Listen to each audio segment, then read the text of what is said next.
Welcome to today's episode of Rachel Quinto Creates. We're continuing my lettering series today with the lowercase e using my Tombow calligraphy pens with the hard and soft tip, the Pentel Fudetouch sign pen, and my paintbrush.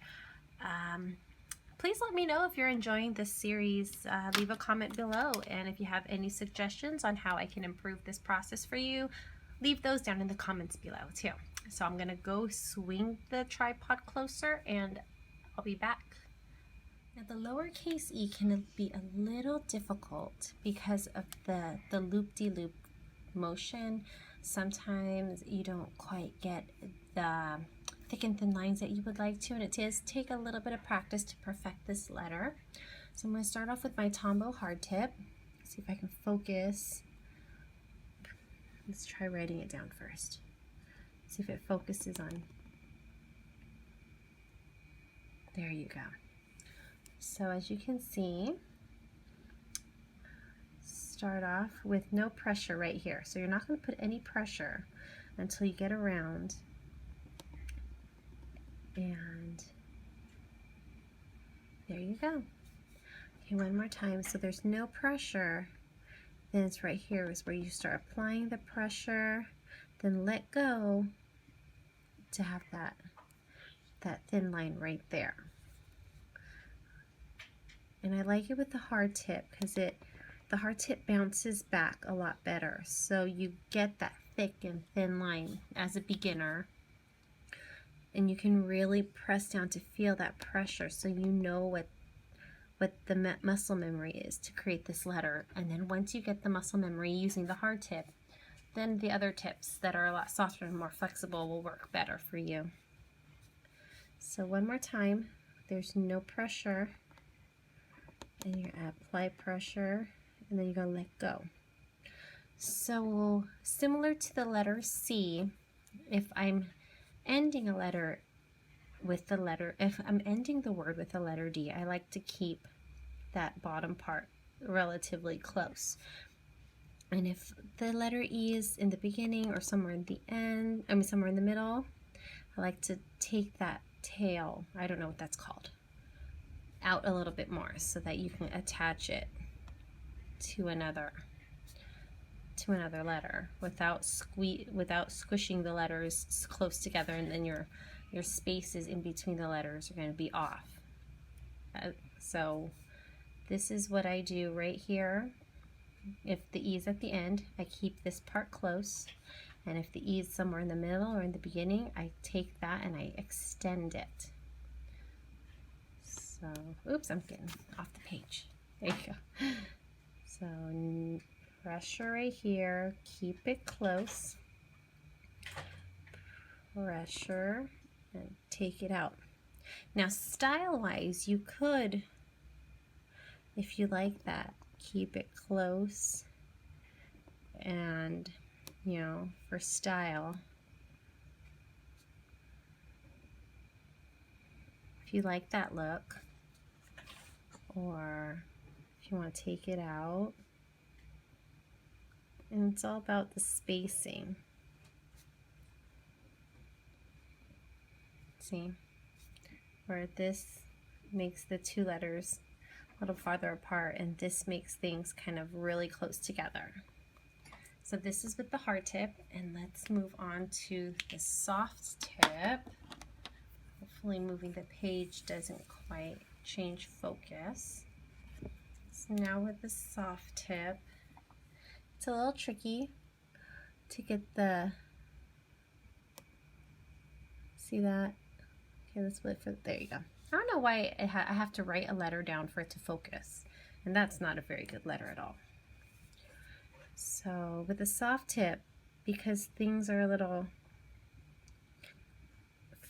more flexible, it takes a little bit of practice. Like with the hard tip, things kind of bounce back a little bit more. It kind of resists the bend, and so I feel like with the hard tip, as a beginner, you learn how to create those thick and thins better because there's a resistance with the tip. But with the soft tip, it just bends to your will, and it just takes a little bit of time to get used to.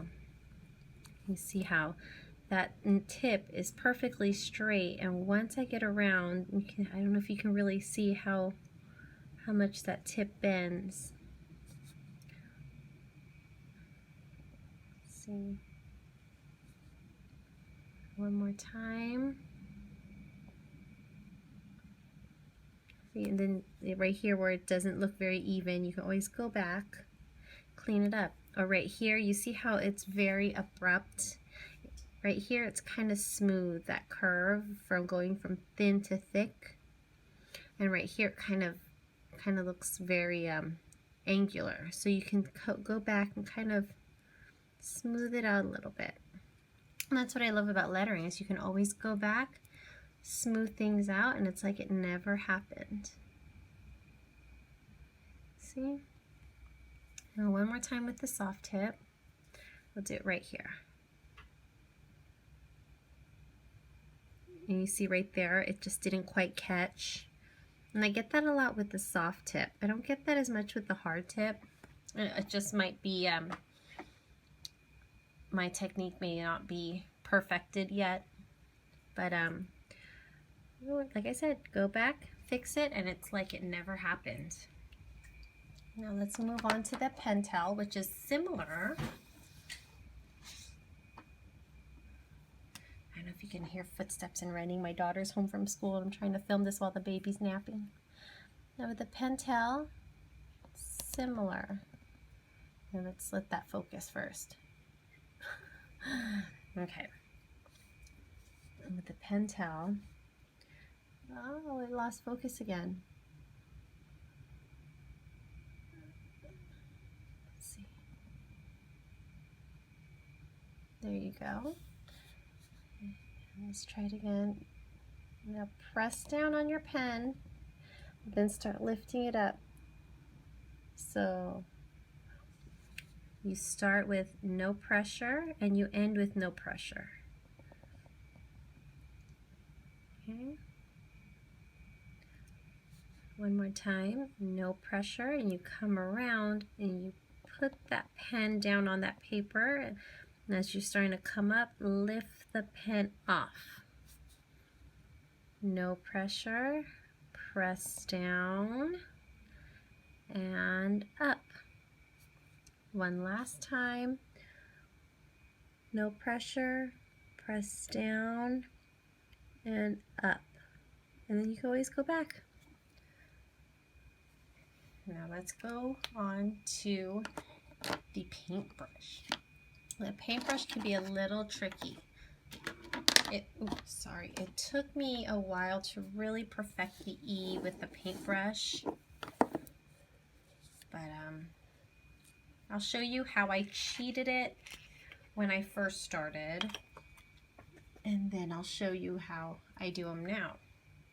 So when I first started, let's see, where am I? When I first started, I would create that C and just bring it around and then play around with the thickness. That's not a very good example. Let's try it again. So I would play around like this, do the C, and then do that.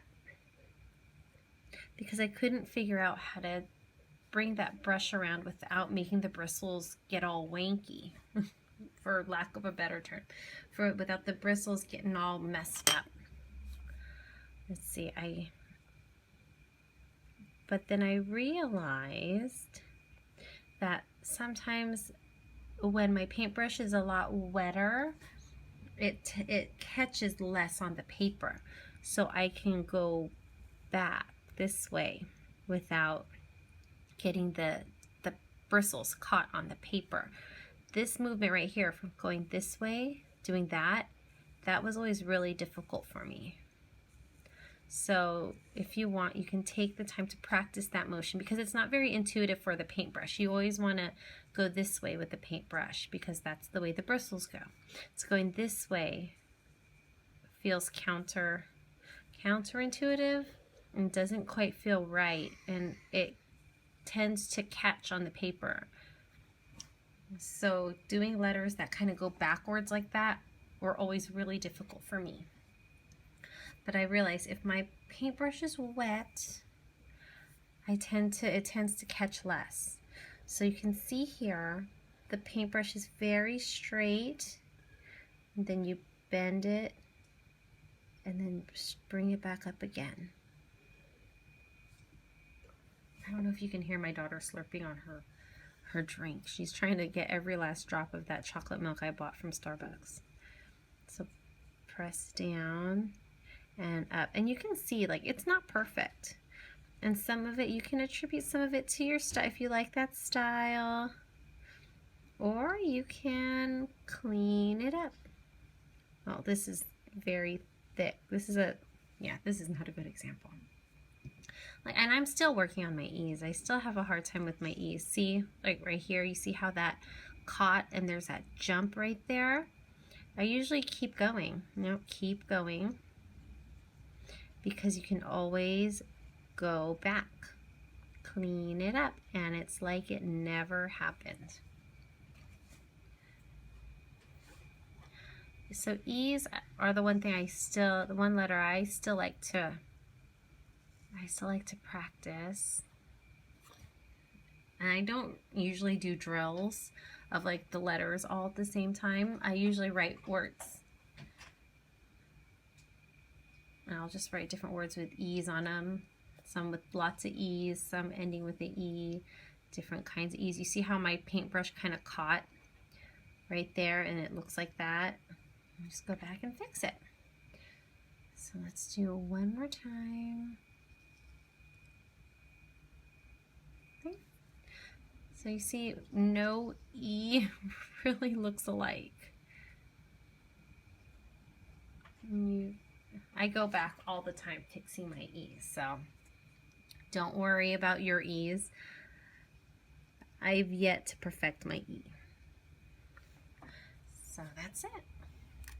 I hope you enjoyed this lettering tutorial. I encourage you to practice your letter E's, and let me know in the comments below if you had an easy time or a hard time, or like I said, if there's anything you want me to improve or change in this whole lettering tutorial series, and I will gladly take it into consideration. And I really want to make this lettering series great for you, so thank you for making it this far, and I hope you subscribe so you can finish up the series with me. All right, I'll see you later. Bye.